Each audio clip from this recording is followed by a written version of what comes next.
In southern Africa, the Christian church is under increasing pressure to say exactly where it stands on the question of racial equality. And in South Africa especially, Christians of all races are having to decide where religion ends and politics begin. This is one man, at least, who appears to have made up his mind. He's the Anglican Dean of Johannesburg, the Reverend Gonville French-Beytagh, who's just been sentenced to 5 years imprisonment under South Africa's Terrorism Act.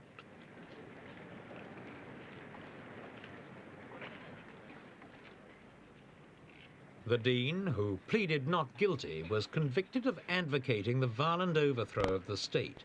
He's on bail at the moment, pending an appeal.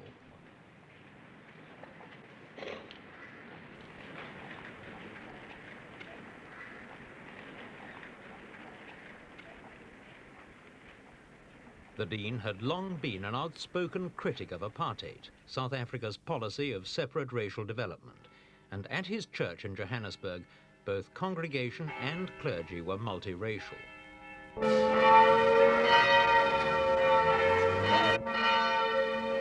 the Dean was first arrested in January this year, church bells rang out in protest all over the Republic.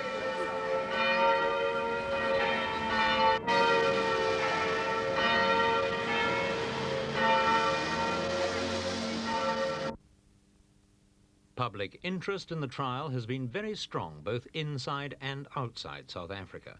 The Dean has already become something of a martyr to the cause of active, committed Christianity.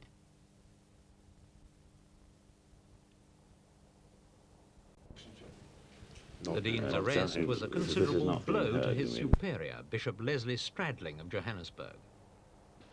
Once we got over the sort of personal shock, I think the next thing was speculation as to what on earth this could all be about. Do you have any ideas on this? I haven't really. Obviously, everybody knows that the Dean has been a very outspoken opponent of apartheid, and his congregation in the cathedral is completely multiracial, as our church allows and encourages. But I don't think that it's because of any of these things that he has been detained. What it is a matter of speculation. I have heard the suggestion that it's a matter of administration of funds, not church funds, but private funds. At the centre of the storm, French-Beytagh himself has remained remarkably calm.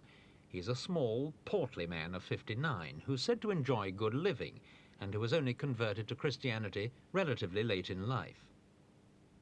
He has a mild heart condition and the trial's been a tremendous strain, but he can hardly fail to be satisfied with the publicity which his case has brought to the whole question of the church in southern Africa.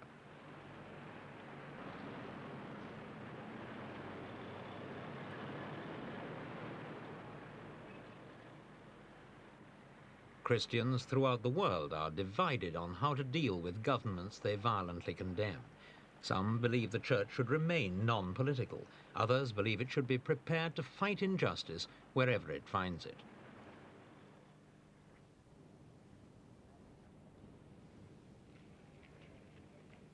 The whole question of political involvement is always high on the agenda of the World Council of Churches, the body which links Christians of many denominations in 80 countries around the globe.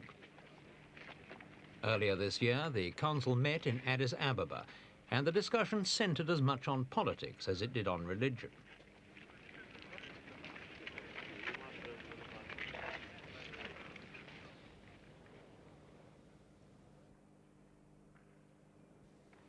At this meeting, the delegates confirmed their decision taken last year to support organizations that align themselves with the victims of racial injustice. Southern Africa was singled out as a priority area because of what the council called the overt and intensive nature of white racism and the increasing awareness of the oppressed. In practical terms, this meant the council paid money to various political groups, including African revolutionaries.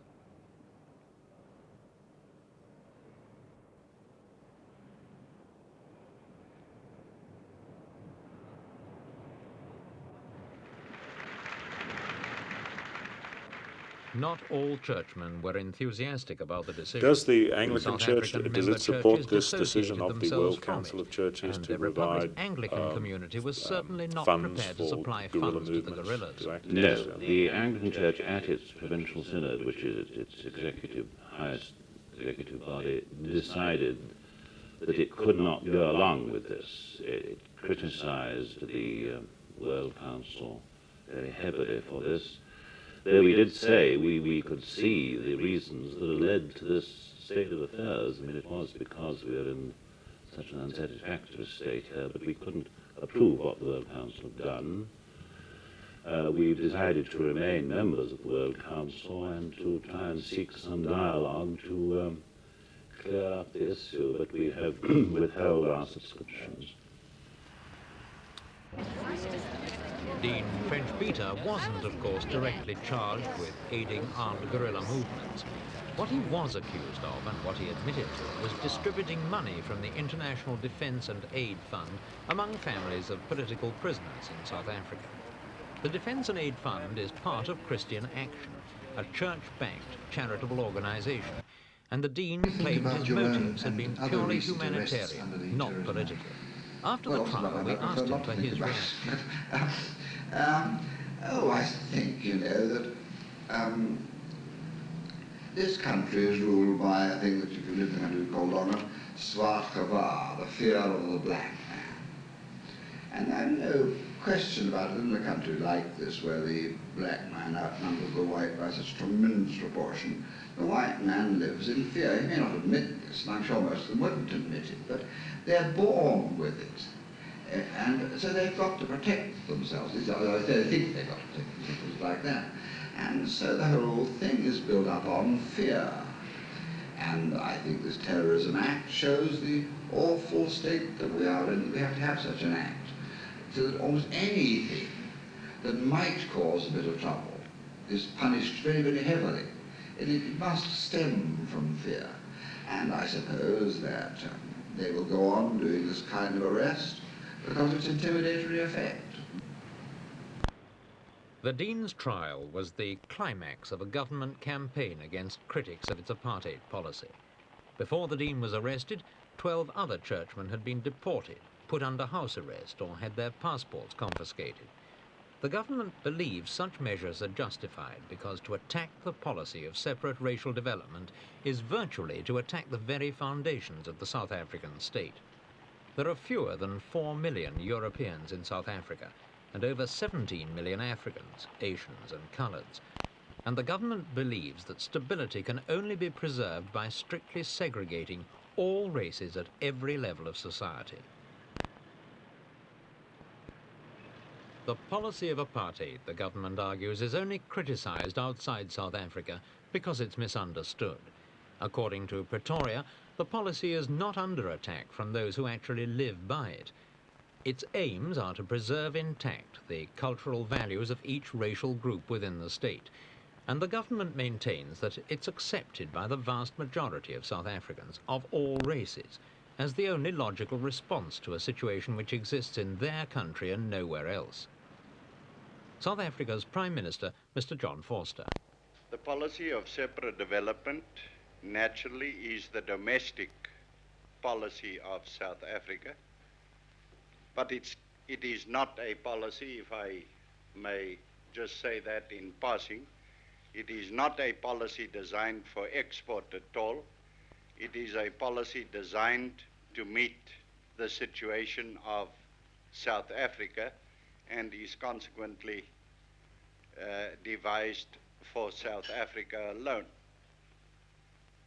As I've said previously, I am prepared to explain this policy to each and everybody who wishes to discuss it with me, and I'll be glad to take the opportunity because it is my confirmed opinion that more nonsense has been written and spoken about this policy than any other subject I know of. If and when I enter into a dialogue with any leader of any country, and it has often happened in the past, I take it for granted that this policy will be discussed, and I will gladly make use of the opportunity to explain the policy for what it is and not for what people say it is. This is the Transkei, national homeland of the Xhosa tribe, just one of 8 established by the South African government 12 years ago to make separate development a political and economic reality. The homelands, or Bantustans as they're sometimes called, are the cornerstones of Pretoria's policy, and indeed the whole future of apartheid rests on their success. The theory is that the various Bantu tribes in South Africa will be assisted in developing their own political and economic institutions within their own territories, and that eventually they'll achieve complete independence from Pretoria, with whom they will then deal on equal terms. Development's still at a primitive stage, even in the Transkei, which was granted a measure of self-government 8 years ago. Government money has been poured in to expand infant Bantu industries, but Mr. Forster's critics claim that no amount of investment will create homeland economies big enough to absorb all the Bantu labour in South Africa. And even if this were possible, the critics argue, where would the European-run industries of Johannesburg get their labour from then?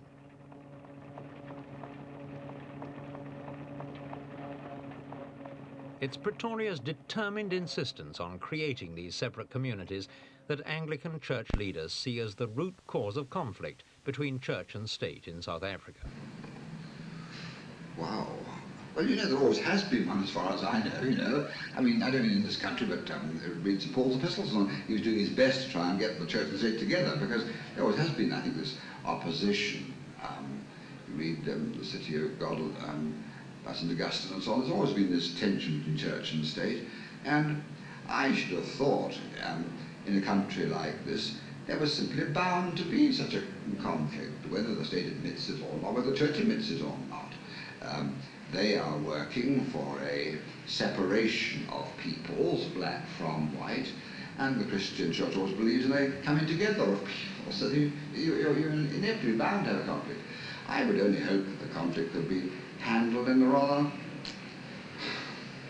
better way than it's being handled. It's there's no give and take as far as I can go.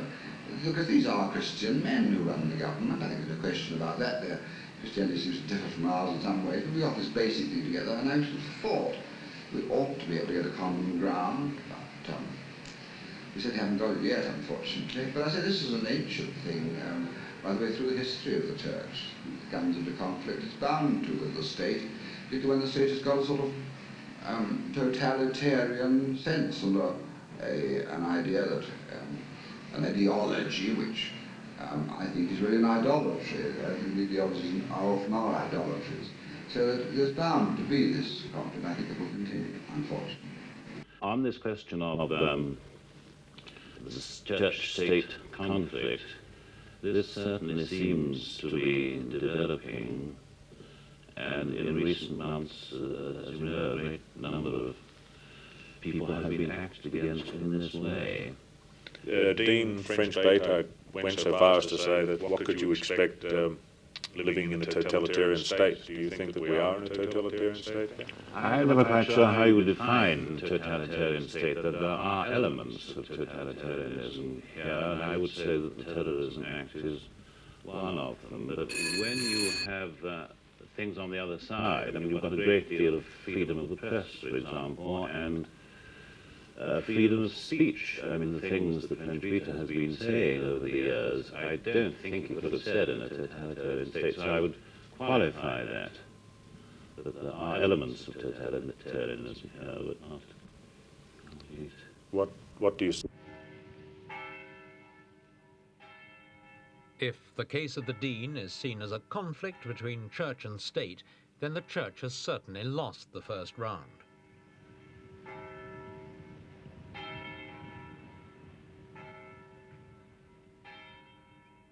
One man who knows as much as any about the situation is Father Trevor Huddleston, the Bishop of Stepney in London, who spent many years in South Africa. Why did he think the government had hardened its attitude towards the church? Well, I think because the church has been effective in what it said. it hasn't been so effective in what it's done about apartheid, and I believe that the state in South Africa is determined to silence the church. I mean, in a sense, the trial itself has been a great victory for the South African government because it has made people that much more frightened, I mean, white Christians, and they were frightened enough already. And I do believe that this trial has been an absolutely deliberate attempt to silence the church once for all, and particularly the Anglican Church, the Church of the Province of South Africa. Why do you think the Anglican, as opposed to the other churches, has drawn so much of the fire? Well, because I think it's raised its voice more often and more effectively than any other Christian body in South Africa. I'm very proud to be able to say this. I think that the weakness of the Church of the Province is in the pew. It isn't at the leadership level, or it hasn't been. I do truly believe that the time has long passed now for proclamations and pronunciamentos, but nevertheless, I think from the point of view of the government that the church has made very strong and effective protest, and I suppose you could say the Archbishop of Canterbury's visit didn't bring much comfort to the government.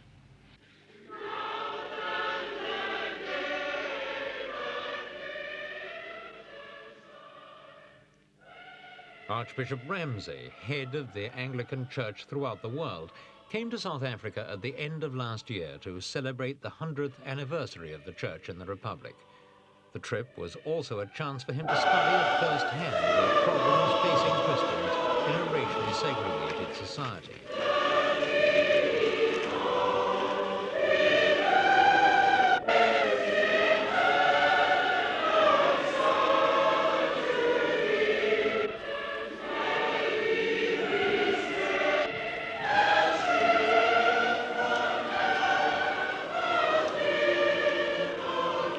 During his visit, the Archbishop proclaimed his absolutely fundamental belief that apartheid was contrary to Christian teaching. Though he was careful to give no support to those who advocated violence, he seemed in no doubt that the situation was potentially dangerous. In my sermon in Johannesburg Cathedral on Sunday night, my last sermon in this country, I deprecated violence. I said that Christians are not called to violence. And indeed, violent revolution in this country might have the most ghastly and tragic results. But I'm sure that the time is short, and the only alternative to violence is very big changes initiated by white people in removing some of the inhumanities and injustices in life. And there is something that I know that many Christian consciences in this country are awake about, and I want them to feel that I am with them in encouragement, in the mitigation of inhumanity and injustice. The Archbishop's view did not impress Mr. Forster, who sees himself as the chief defender of the white man's future in Southern Africa. Like Rhodesian Premier Ian Smith, he's convinced that the guerrillas are the result of outside communist influence rather than intolerable conditions at home. Mr. Forster and his colleagues in the nationalist government are the inheritors of 3 centuries of history, a history which makes it impossible for them to do anything which might threaten white rule in Southern Africa. For them, the black revolutionaries are not freedom fighters, but terrorists whose activities are endangering the most stable and prosperous nation on the continent.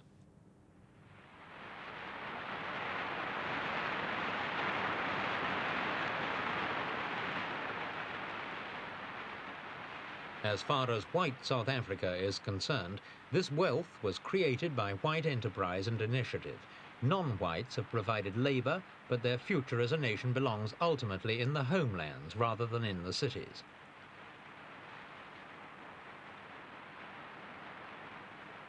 Under this scheme of things, Mr. Forster has no reason to modify his unyielding line towards revolutionaries and those who support them. How then does the Church see its future in the Republic? I very much wonder. I just cannot foresee the future at all. I don't think that the Anglican Church as a whole is likely to fold up on this issue and say, oh, well, several of our priests have been in trouble, therefore we will not say anything or do anything anymore that could possibly offend anybody.